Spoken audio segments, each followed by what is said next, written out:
Il est bien loin le temps où Kelolan et sa maman n'avaient qu'à dire « Hatchel Sofram, Hatchel » pour qu'aussitôt leur table au pouvoir magique se couvre de nourriture en abondance. Ils ont été obligés de vivre comme avant, une vie de misère, une vie de galère. Et pour nourrir son enfant et lui permettre d'aller à l'école, eh bien, la vieille maman a bien été obligée de travailler. Elle a tricoté des batiks que son fils allait vendre au bazar. Kelolan a grandi, l'enfant paresseux est devenu un jeune homme courageux, un beau gaillard, et il a pris la relève, c'est lui maintenant qui nourrit sa famille, il travaille. Les villageois lui ont donné l'emploi de berger. Chaque matin, il s'occupait des troupeaux de moutons qu'il conduisait au champ. Un jour, qu'il était au bazar avec ses compagnons pour vendre la dernière production de batik de sa mère, il y a eu un mouvement dans la foule. C'étaient les gardes du Padishah qui criaient « Dégagez le passage, écartez-vous, arrive la fille du Padishah et que tout le monde détourne la tête. Celui qui aura l'audace de la regarder sera puni de mort. » Mais Kelolan avait bien l'intention, lui, de regarder la fille du Padishah et de ne pas détourner la tête. Et il l'a vue s'avancer au milieu de ses compagnes toutes voilées. Elle marchait fièrement, elle s'est arrêtée à sa hauteur, elle a tourné la tête, elle a soulevé son voile, leurs regards se sont rencontrés et elle lui a souri. Elle a rabaissé son voile et puis elle s'est éloignée. Mais ce sourire a suffi à embraser le cœur de Kelolan. Et il est revenu le soir chez lui, fou d'amour. Il a dit à sa mère, « Maman, maman, il est temps pour moi de me marier. »« Mon fils, te marier? Mais enfin, avec quel argent, ton salaire de berger, crois-tu pouvoir entretenir une femme et des enfants? Réfléchis un peu. »« Mais maman, si je me marie, mon épouse deviendra ta guéline, et elle te sera d'une grande aide. »« Oh, tu as raison, mon fils, comme toujours. Mais dis-moi, avec qui tu veux te marier? Avec Aïché, la fille de la voisine avec qui tu jouais quand tu étais enfant? Oh non, maman. Avec Didem, la fille du moutard, cette pain-bêche? Non, maman. Alors, ne me dis pas que tu veux te marier avec une de ces bergères que tu culbutes derrière les buissons. Oh, maman! Eh bien, dis-moi alors. Maman, je veux me marier avec la fille du Padishah. Aïe, aïe, aïe, aïe, aïe, aïe, aïe, aïe, aïe. Mon fils est devenu fou. La fille du Padishah. Mais enfin, est-ce que tu crois que le Padishah donnera sa fille à un simple berger? Mais enfin, maman, je suis fort comme un bœuf, je suis fier comme un lion. Qui est plus digne que moi d'épouser la fille du Padishah? Et puis, si tu ne me la donnes pas, j'en mourrai. L'obstination de son fils a fini par vaincre ses réticences. Alors, dès le lendemain, la mère de Kelolan s'est revêtue de son habit de fête, plusieurs fois rapiécé et reprisé. À l'entrée du palais, un garde l'a arrêté. « Que viens-tu faire ici, femme ?» Elle avait préparé sa phrase. « Je viens solliciter une audience auprès du Padishah pour une affaire de la plus haute importance. » Ouf, j'y suis arrivé. Le garde est allé dire au Padishah ce que voulait une vieille femme à la porte. Le Padishah était un homme au cœur bienveillant, qui était soucieux du bonheur de ses sujets, et il a dit au garde, « Eh bien, qu'attends-tu? Fais-la venir. » Elle est passée par un jardin merveilleux où le chant des oiseaux se mêlait au murmure des jets d'eau.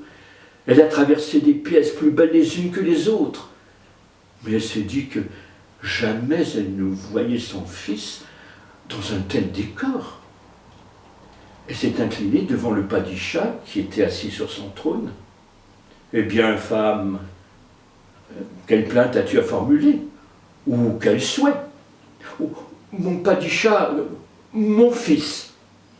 Eh bien ton fils, mon padishah, promettez-moi de ne pas vous mettre en colère contre lui. Mais non, parle sans crainte. Mon fils, c'est un brave garçon, il est courageux, il est travailleur, il est honnête, c'est un bon musulman. Alors, viens-en au fait. Mon fils, mais mon padishah, ce n'est pas moi qui le veux, c'est lui qui m'a demandé de le faire. Eh bien, mais parle. Eh bien, mon fils, il a vu ta fille au bazar, il est tombé amoureux d'elle, et il m'a demandé de venir vous demander si vous accepteriez de la donner en mariage. Le padishah a éclaté de rire. Ton fils est un doux rêveur, et il ne manque pas d'audace et d'ambition. Mais pourquoi pas? Je veux bien lui donner ma fille en mariage. Oh, mais à une condition. Ah, eh bien, qu'il revienne en ayant appris tout le savoir, toute la science, tous les tours du magicien Ali Genghis. Et sur le chemin du retour, la vieille mère a réfléchi où elle avait entendu parler de ce magicien.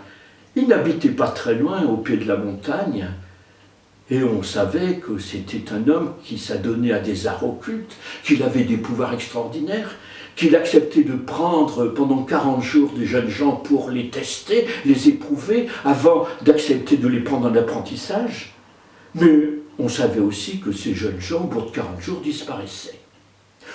On disait même que ces pouvoirs étaient tels qu'ils pouvaient se transformer en n'importe quelle créature, humaine ou animale.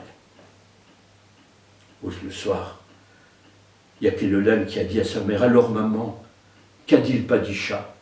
Oh mon fils, il a dit qu'il te donnerait sa fille. Oh maman, oui mais attends, à une condition, que tu apprennes toute la science, tout le savoir, tous les tours du magicien Ali Genghis. Eh bien, qu'attendons-nous, maman? Partons, allons en diligence. En diligence, mon fils, mais tu n'y penses pas. Nous n'avons pas les moyens de nous payer la diligence. Mais non, maman, c'est une expression que j'aime bien, que j'ai apprise à l'école. Oh, que mon fils est intelligent et cultivé. Et dès le lendemain, la maman de Kelolan et son fils sont partis en direction de la montagne. Et ils ont marché longtemps, et au bout de quelques heures, ils se sont arrêtés auprès d'une fontaine pour se désaltérer, pour se reposer.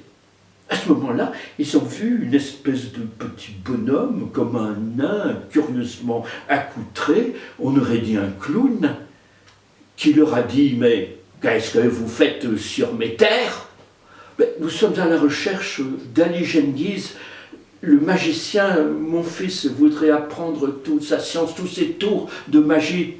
Eh bien, Ali Genghis, c'est moi. Et à ce moment-là, au lieu du petit nain, ils ont vu un vieil homme à barbe blanche, aux sourcils broussailleux. Et la mère a tout de suite compris qu'il avait en effet ce pouvoir de changer d'apparence. Et le magicien a dit, eh bien soit, je veux bien tester ton fils pendant 40 jours, et s'il est digne d'apprendre ma science, je le garderai en apprentissage. Reviens donc dans ce lieu, près de cette fontaine, au bout de 40 jours. La maman s'est éloignée, les larmes aux yeux. Le magicien a conduit Kelolan jusque dans sa demeure, ou un manoir qui sortait de l'imagination d'un fou. Et il lui a fait visiter toutes les pièces dans lesquelles il lui apprendrait ses tours de magie. Sauf une qu'il n'a pas ouverte, sans expliquer la raison. Et puis, il l'a fait entrer dans une dernière chambre, il lui a dit « Tu vas rester là, j'ai quelques affaires à traiter, je reviendrai te chercher et nous commencerons à t'apprendre quelque chose. Et si tu es digne, si je vois que tu comprends, eh bien je te garderai en apprentissage. » Et il a fermé à clé la porte de la chambre. Resté seul, Kelolan a regardé, il y avait une fenêtre, il s'est approché, il l'a ouverte, elle donnait sur le jardin. Il a vu s'approcher deux femmes. C'était l'épouse, la plus âgée, et sa fille, l'épouse du magicien. Et quand les deux femmes ont vu Kelolan, elles lui ont dit « Mon pauvre garçon, mais pourquoi es-tu venu ici? Tu veux donc subir le même sort de tous ceux qui sont venus auprès de mon mari, de son père? Apprends que c'est vrai que pendant 40 jours, il va t'apprendre un certain nombre de tours de magie, mais il t'apprendra de ce petit tour qui amuse les enfants. Mais la vraie magie qu'il possède, il la détient dans une pièce secrète dont il garde la clé. Mais moi aussi, j'ai le double de cette clé. Et je vais te la donner. Il est temps que quelqu'un apprenne à son tour tous les secrets de cet homme maudit. Et la fille a ajouté, apprends une chose. Au bout de 40 jours, il va te poser une question. Il va te demander si tu as appris quelque chose pendant ces 40 jours. Surtout, ne dis pas que tu as appris. Parce que si c'est ce que tu fais, il t'emmènera dans une caverne, il t'y enfermera et il t'y laissera mourir, comme tous ceux qui t'ont précédé.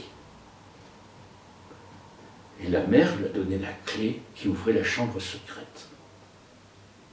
Pendant 40 jours, le magicien, chaque jour, a appris à Keloland un certain nombre de tours amusants, des tours pour réjouir les enfants. Mais dès qu'il avait le dos tourné, dès qu'il était absent, Keloland ouvrait la porte de la chambre secrète. Et là, il y avait des grimoires. Il y avait des livres de magie, mais qui étaient des livres très très anciens, où il a appris les véritables arcanes de cette magie, tous les pouvoirs. Et notamment, il a appris ce pouvoir de pouvoir se métamorphoser en n'importe quelle créature humaine ou animale. Au bout de 40 jours, le magicien lui a posé la question, « Alors, est-ce que tu as appris quelque chose de mon enseignement ?» Il a dit, « Pas grand-chose. J'ai même, je vous l'avoue, rien appris. Tout ce que vous m'avez enseigné, je le savais déjà. » Alors il n'y a pas plus de cervelle dans ton crâne que de poils sur ta tête. Tu n'es pas digne de rester avec moi en apprentissage. Allez. Et il l'a ramené jusqu'à la fontaine où la maman de Keloland attendait son fils, qu'elle a été heureuse de le revoir. Et le magicien lui a dit, allez, tu peux reprendre ton fils. C'est un garçon stupide qui n'est pas capable que je lui enseigne quoi que ce soit. Et la maman était heureuse et puis un peu déçue. Alors comme ça, t'as rien appris? Mais Keloland n'a rien dit, mais il souriait. Ils ont traversé une forêt, ils ont entendu des bruits, c'était des chasseurs. Et ils ont vu filer un lièvre et des chiens qui couraient après ce lièvre sans réussir à le rattraper. Keloland a dit à sa mère, « Maman, ne sois pas surprise et surtout, ne pousse pas de cris de peur. Je vais me métamorphoser en lévrier, mais un lévrier si rapide que j'attraperai facilement ce lièvre, je le ramènerai au chasseur. Voyant quel pouvoir j'avais, quelle habileté extraordinaire, ces chasseurs vont vouloir m'acquérir. Alors ils vont te demander le prix que tu en demandes. Dis-leur que tu en demandes à pas moins de 10 000 courouches. Mais surtout, ne vends pas le collier, garde-le bien précieusement, car si jamais tu le vendais, je ne pourrais pas retrouver ma forme humaine. » Et c'est ce qui s'est passé. Et la maman étonnée a vu, à la place de son fils, un beau lévrier qui s'est mis à courir et à poursuivre le lièvre, à le rattraper très vite, à le ramener dans ses crocs jusqu'aux chasseurs. Les chasseurs, étonnés devant cette bête prodigieuse, ils ont vu une vieille femme qui s'avançait, qui est venue caresser la bête, et les chasseurs lui ont dit « Ce lévrier t'appartiendrait-il » ? « Eh oui, c'est ma bête, j'y tiens beaucoup. »« Mais tu pourrais nous la vendre. »« Oh, mais pas à moins de 10 000 euros, de 10 000 courouches. » Je vois la vieille que tu es au courant des nouvelles monnaies. « Oui, je ne savais pas, même que dans ce pays, il y avait des euros. Bon, là, 10 000 euros. » Eh bien, la vieille, soit. « Oui, mais je garde le collier. Je ne vous le vends pas. »« Oh, eh bien, qu'importe le collier, c'est la bête qu'il nous faut. » Le marché conclu. Les chasseurs ont envoyé le lévrier à la poursuite d'un autre lièvre. Le lévrier a très vite disparu, et dès qu'il s'est trouvé hors de vue des chasseurs, il s'est métamorphosé en bûcheron avec une hache en train de couper un arbre. Peu après, les chasseurs sont arrivés, ils ont vu le bûcheron. « T'aurais pas vu passer un lévrier ?»« Oh si, il est passé comme ça par la colline, mais dépêchez-vous, il a disparu. » Et les chasseurs aussitôt sont partis en direction de la colline.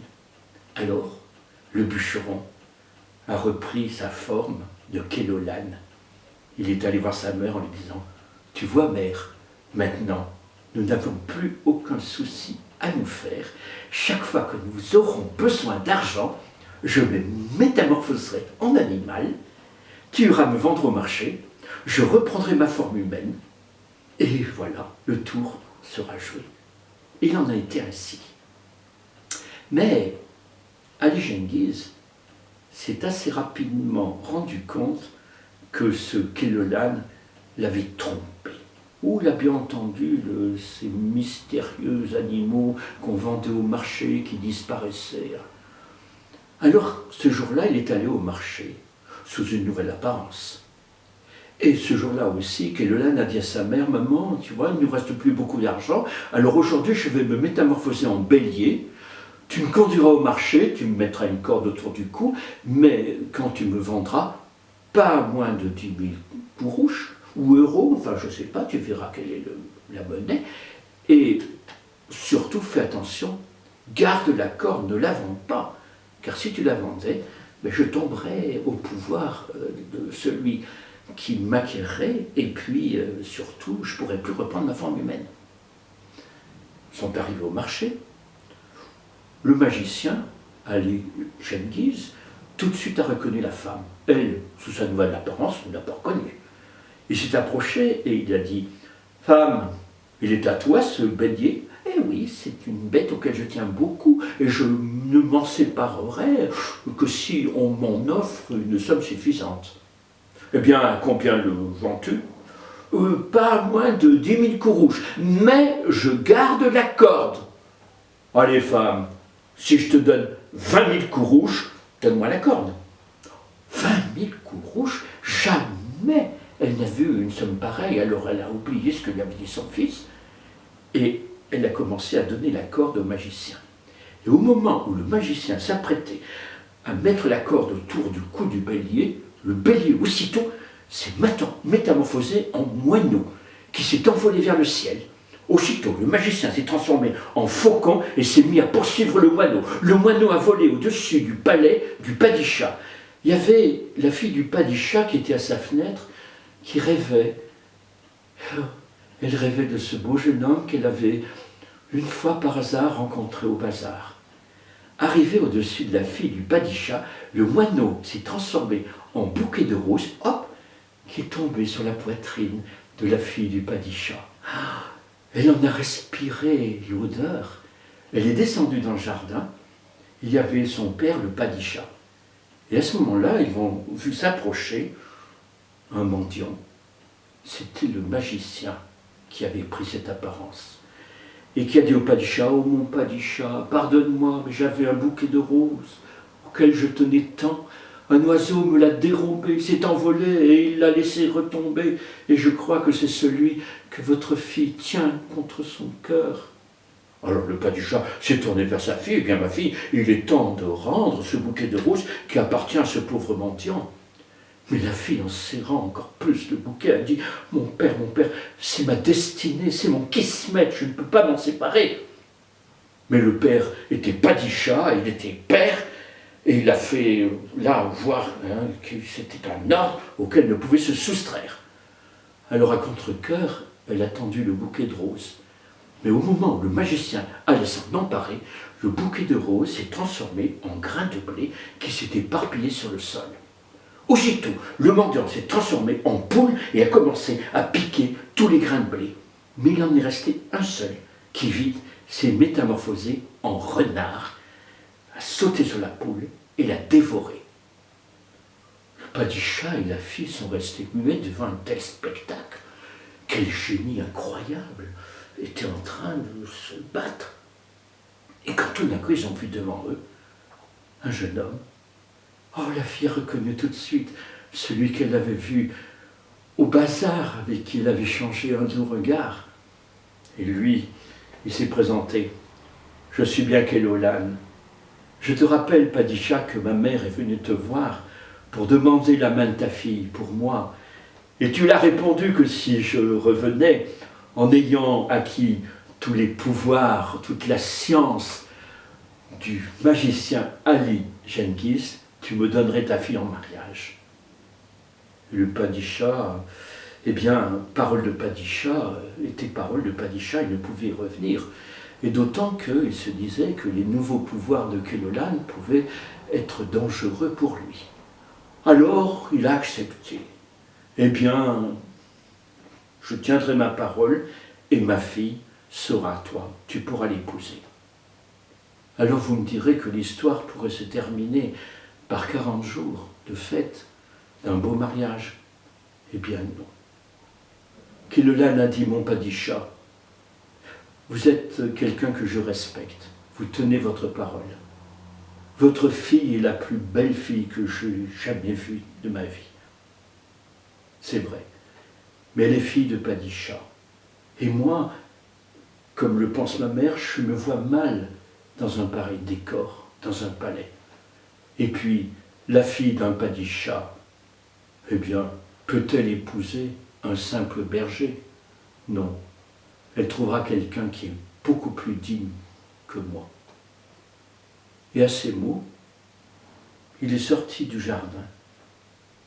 Et c'est vrai que si c'était marié, ben, les histoires se seraient terminées là, parce qu'on sait très bien qu'avec le mariage, le conte se termine.